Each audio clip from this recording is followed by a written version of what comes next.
অভ্যুত্থানের পরে অবশ্যই অনেক পরিবর্তন আছে, অনেকে অনেক বেশি কিছু এখন বলতে পারে। আমি একটা উদাহরণ দেই, বেগম খালেদা জিয়ার বিরুদ্ধে কটূক্তি করার কারণে একজন আওয়ামী লীগ নেতাকে গ্রেপ্তার করা হয়েছিল। তারেক রহমান সাহেব নির্দেশ দিয়েছেন যে ওনাকে যেন বিএনপি নেতারা জামিন হয়ে তাকে মুক্ত করে, এবং তার একদিন পরে তাকে জামিন হয়ে বের করা হয়েছে। ঠিক একইভাবে সেনাপ্রধানের বিরুদ্ধে গত কয়েকদিনে কতগুলো কথা বলা হয়েছে, ক্যান্টনমেন্ট গুড়াই দেবে। এই সময় সেনাবাহিনী সবচেয়ে ক্ষমতাবান, অথচ সেই ক্যান্টনমেন্ট গুড়ায় যাওয়ার মতো বক্তব্যেও তাকে গ্রেপ্তার করা হয়নি। এরকমভাবে আমরা অনেকে যা ইচ্ছা তাই বলছি, বলার জন্য গ্রেপ্তার প্রক্রিয়া অনেকটাই বন্ধ আছে। এটাই নতুন বাংলাদেশের একটা নতুন রূপ। ওই সময় তো আপনার তারা অনেকেই দুর্নীতি করছে, জালিয়াতি করছে, নিয়োগ জালিয়াতি করছে, পাঠ্যপুস্তকের টাকা মেরে খাচ্ছে, এগুলো তারা করছে। তো এই জন্যই তো তারা ঘৃণিত হচ্ছে, তাই না? এই ধরনের কাজের কারণেই কিন্তু একসময় সমন্বয়কদের জন্য সবাই জীবন দিয়ে দিবে, ভালোবাসবে। এখনো কি এরকম করে? এখন করে না। ঠিক আছে, এখন শব্দ উঠছে সমন্বয়ক খেদাও, এরকম উঠছে। তো এটা এই দেশের মানুষ সবসময় চোখ কান খোলা রাখছে, তারা ভালো এবং খারাপ দেখছে। তারা ব্যবস্থা নিতে ভুল করবে না। তারা ব্যবস্থা, অনেক ক্ষমতাধর অনেক শক্তিশালী মানুষের বিরুদ্ধে দাঁড়াতে ভয় পায়নি। আর আপনার হলো তাদের বিরুদ্ধে তো কিছু না, এটা ঠিক আছে। শক্তিশালীকে এদেশের মানুষ তাড়িয়েছে। 16 দিনের মধ্যে যদি কেউ স্বৈরাচার হয়, তাকেও এদেশের মানুষ উচিত শিক্ষা দেবে। আপনারা তো অনেকদিন ধরে রাজনীতি করেন, তার নাকি 50 বছর আগে আওয়ামী লীগ ছাত্রলীগের একটা বড় অংশ নাগরিক কমিটিতে আছে। এটা একটা দুঃখের বিষয়। এটা তারা আরও অন্যান্য আওয়ামী লীগকে এক জায়গায় করে নিচ্ছে, শক্তি বৃদ্ধি করছে, শোডাউন দিচ্ছে। আমার কথা হলো, আওয়ামী লীগকে নিয়ে শোডাউন দিলেই আপনারা পিড়াইবেন, ঠিক আছে? শতাধিক গাড়ি বহর, হ্যাঁ, আওয়ামী যেখানে দেখবেন শোডাউন দিচ্ছে, যেখানে দেখবেন আওয়ামী লীগকে নিয়ে কেউ শক্তি বৃদ্ধির চেষ্টা করছে। একটা কথা আমি বলতে চাই, এটা হচ্ছে যে আমরা অবশ্যই আগে যেরকম আপনাদেরকে বলি, মানে চোর ডাকাতরা একদম সেম জায়গাটা কি দখল করছে কিনা, হ্যাঁ, এটা একটু বলুন। আমাদের যে নতুন রাজনৈতিক দলটি, এই দলের নেতারা শক্তি বৃদ্ধির জন্য আওয়ামী লীগের লোকদেরকে নিয়ে শোডাউন দিচ্ছে, এটা প্রমাণিত হয়েছে। আমার কথা হলো, নতুন রাজনীতি যে কেউ করতে পারে, নতুন রাজনীতি করবে, কিন্তু আওয়ামী লীগকে সাথে করে যদি নিয়ে শোডাউন দেয়, তার মানে কি? একটা লোক একটা এলাকায় আওয়ামী লীগ করতো, আওয়ামী লীগ ক্ষমতা থাকা অবস্থায় আওয়ামী লীগের ক্ষমতায় সে নির্যাতন নিপীড়ন করতো। ওই লোকটা যদি এই গণ অভ্যুত্থানের পরে আগের মতোই কাজ করে, আগের মতোই ক্ষমতা দেখায়, তাহলে কি এটা কি আমরা মেনে নেব? না। যেই ইউনিয়ন চেয়ারম্যান আওয়ামী লীগের ক্ষমতায় নাগরিকদেরকে, ইউনিয়নবাসীকে নিপীড়ন করলো, সে আওয়ামী লীগের পতনের পরে দুর্বল হয়ে গেছে, তাই না? এই লোকটা যদি এখন অন্য দলে আসে, বিএনপিতে আসে, জামাতে আসে, বা নাগরিক পার্টিতে এসে শক্তি দেখায়, তাহলে নাগরিকদের ভাগ্যের কোনো উন্নতি হলো?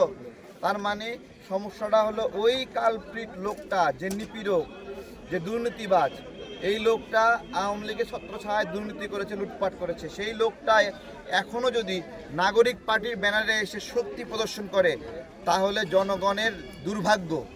এবং এই জন্যই বলছি যে আওয়ামী লীগকে নিয়ে শক্তি প্রদর্শন করতে আইলেই আপনারা ঠ্যাঙ্গাইবেন, হাঁটু মাটু ফাটাই দিবেন আপনারা একবারে। কথাটা শেষ করতে দেন। একটা প্রশ্ন করেছেন, জনগণ যদি আওয়ামী লীগকে সমর্থন করে, এটা সত্যিকার অর্থে একটা বাস্তবতা। বাংলাদেশের সব মানুষ যদি হঠাৎ করে চেয়ে বসে আওয়ামী লীগ রাজনীতি করবে, তখন কিছু করার থাকবে না। এটা আমাদের দায়িত্ব। আমরা এটা কেন এটা হচ্ছে, কারণ আমাদের লোকেরা দুর্নীতিতে জড়ায় পড়তেছে, চাঁদাবাজিতে জড়ায় পড়ছে। এই জন্যই আওয়ামী লীগ ধীরে ধীরে প্রাসঙ্গিক হচ্ছে। ঠিক 3 মাস আগে আওয়ামী লীগকে যেভাবে ঘৃণা করতো, 3 মাস পরে আওয়ামী লীগকে ঘৃণা করার পরিবর্তে সমন্বয়ককে ঘৃণা করছে।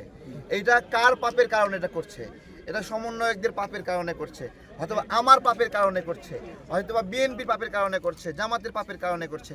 আমাদের ভুলের কারণে আওয়ামী লীগ প্রাসঙ্গিক হলে আমাদের মানে কিছু করার থাকবে না, ঠিক আছে? জনগণ বলে ফেলবে হয়তো বা এরকম। দৌড়ের উপর রাখা হবে, ধাওয়া করা হয়েছে, খুবই ভালো করা হয়েছে, ঠিক আছে? দৌড়ানি খাবে না, এত মানুষকে হত্যা করেছে, দৌড়াক না কিছুদিন। আপনারা তাদের পক্ষে বলেন না, কিছুদিন দৌড়ের উপর থাকুক। ভাই যে শতাধিক গাড়ি বহর নিয়ে সার্জিস আলম যে বলছে ওর দাদার 50 বছর আগেও এই সব সম্পদ ছিল, এদেশের মানুষ তো পাগল, যার কথা বিশ্বাস করে ফেলেছে। হয় ও পাগল, না হয় এদেশের মানুষ পাগল। এখন আপনারা বলেন কোনটা পাগল? ঠিক আছে, আচ্ছা হ্যাঁ, ভাই, ও শোনেন, ওরা আওয়ামী লীগের লোকদেরকে নিয়ে, আওয়ামী লীগের অর্থ নিয়ে, বসুন্ধরার অর্থ নিয়ে, এই যে রেহনুমা ম্যাডাম কি বললো, বসুন্ধরার অর্থ নিয়ে যারা রাজনীতি করবে, বসুন্ধরা তো আওয়ামী লীগের দোসর ছিল, তারা যদি আবার আওয়ামী লীগের নিষিদ্ধের কথা বলে, আমরা সেই কথা বিশ্বাস করতে বাধ্য না, আমরা সেটা বিশ্বাস করি না, এটাই আর কি। ধন্যবাদ।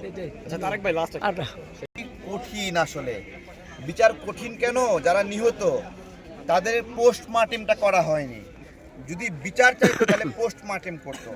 পোস্টমার্টেম করলে ওই শরীর থেকে একটা বন্দুকের গুলি বের হইতো, ওই গুলির পিছনে একটা স্টিকার লাগানো আছে, সিরিয়াল নাম্বার লেখা আছে, এবং সেই গুলিটা কোন বন্দুক থেকে বের হয়েছে সেটার একটা সিরিয়াল আছে, এবং সেই বন্দুকটা কোন অফিসারের জন্য নিবেদিত ছিল সেটা লিস্ট করা আছে, যে এই বন্দুকটা অমুক অফিসারকে দেওয়া হয়েছে, এবং সেই অফিসার ছিল ওই হত্যা মামলার মূল আসামি।